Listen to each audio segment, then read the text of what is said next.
हर साल होली में होली बजेले बोले मैंने 4-5 साल पहले को एगो जोड़ी बनले तब तो बोले खेर चोलिया रंगावे चमटोलिया होलिया में अहेन झरेलिया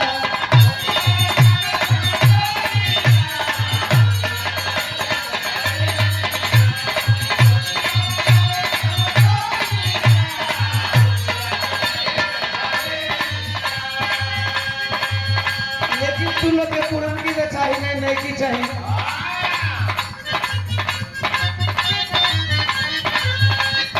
रंगाया बिरिया के पड़ी जाई दागी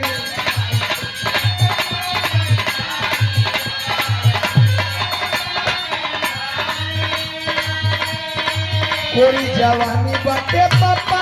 लागी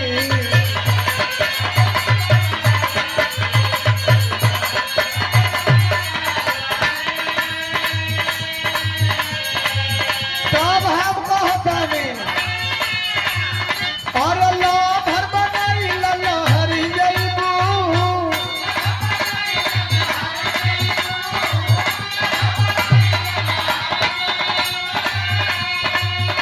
और लहर बनाई लहरी जइबू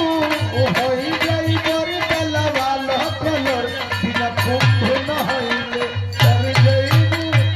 होई जई बर दलवा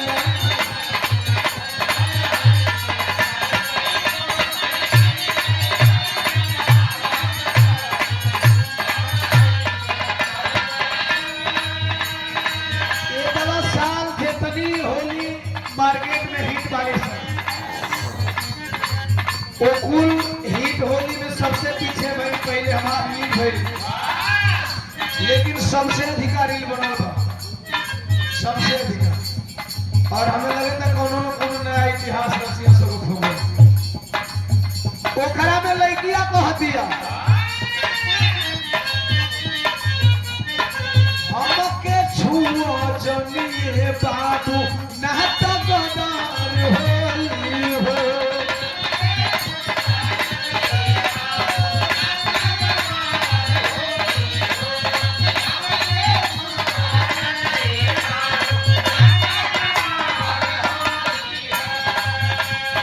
हमार फेवरेट हीरोइन फेवरेट मॉडल दोषी देवी कहता है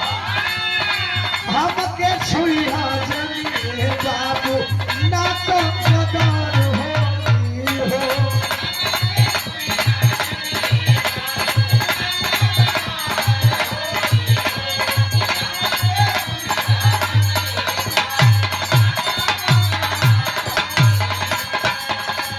हम धमकी से ना डराइला रोड के राजा होई छो भले पगार होली हो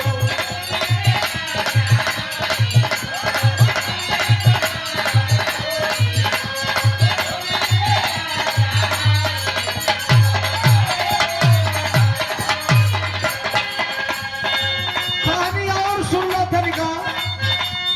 साथवा निभाई लो सवर जइबू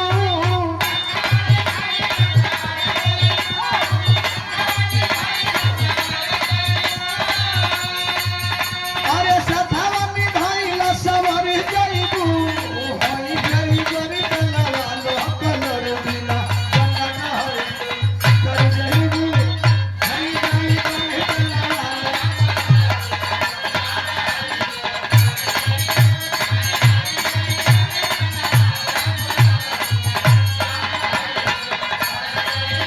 हमारा हर गाना में मिशन हो एहू में काम कर समझा दे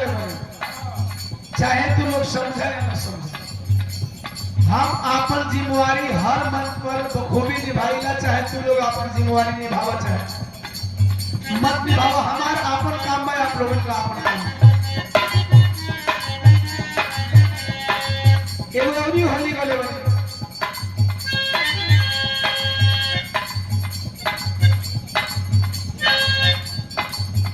तो अपने मन बजाओ तो अपने मन समझे चले हम कहाँ गावल चाहते हैं थोड़ा ध्यान नहीं ये मोरी होली गले बनी सवाल जवाब सवाल कविता के बाद जवाब हमारा बा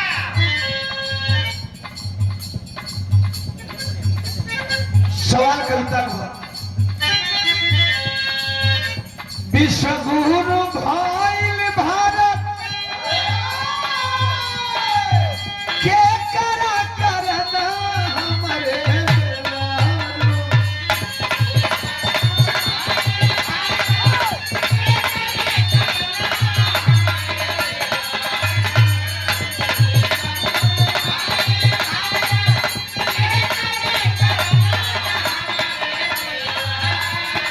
कविता याद को सवाल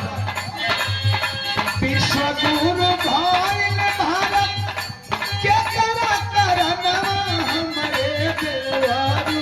अरे के होली खल पावन संविधान हमरे देवारू के होली खल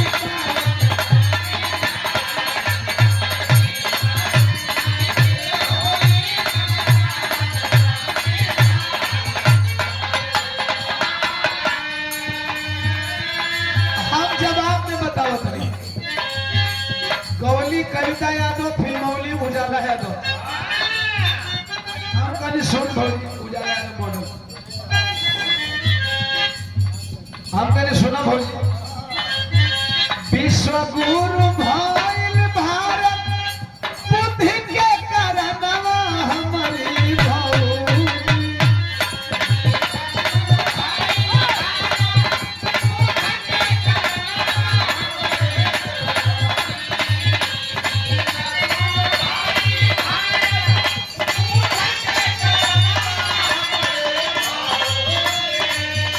विश्व गुरु भइल भारत अरे विश्व गुरु भइल भारत बुद्धि के करना हमारी भौजी अरे बाबा साहब लिखले संविधान हमारी भौजी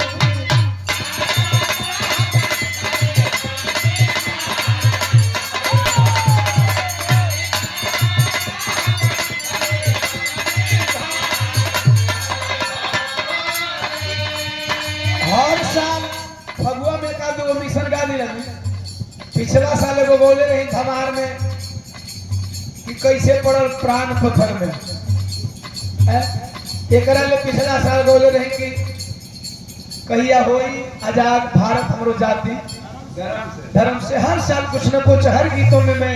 चाहता हूं कि मेरा समाज जगे मेरा समाज उठे अब हमारे समाज आयुर्वेदिक होम्योपैथिक से बाहर नहीं निकलत तो हम का करें हमार काम बा साहब आप लोगन के जगावन रउआ लोगन के काम बा आयुर्वेदिक होम्योपैथिक एलोपैथिक में डूबल रह रउआ लोग आपन काम करी हम आपन काम करते हालांकि अगर आप अपने महापुरुषों के अनुयायी हैं तो इन चीजों से बचे मैं यही कहूँगा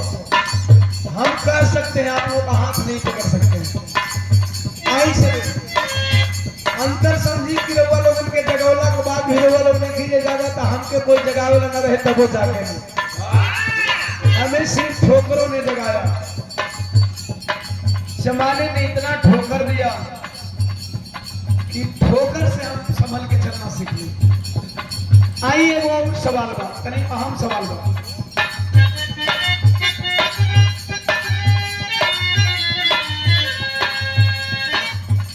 सबसे पहले भारत में के बिहार आरक्षण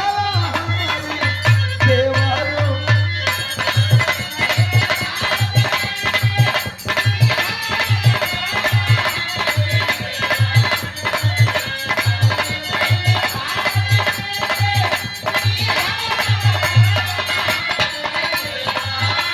अच्छा फगुए में गावे के पड़ा हम लोग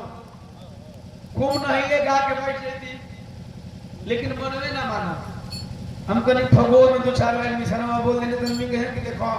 मैं हम पहले खाली फगुआ गा के चली नहीं तो यार कि जल्दी गाएगा ना लेकिन अब देखनी कोनो दूसरा मिशन आगे तो फगुए में मिशन बतिया क्योंकि वो हमार डोज बिना होकर हमार पेट ना भर सवाल है भौजाई के होती हल भारत में अरे पहिला रत छड़वा हमरे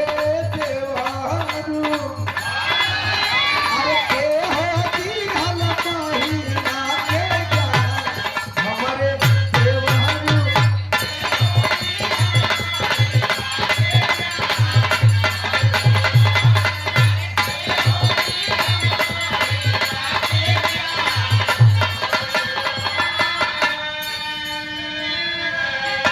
सवाल व जवाब सुनिए।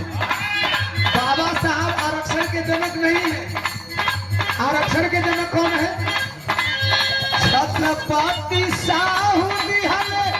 पहिला आरक्षणवा हमारी भौजी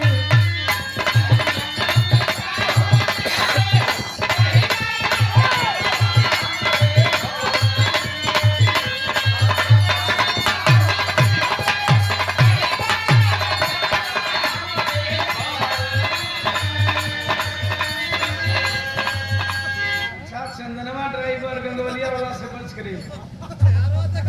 हम कहीं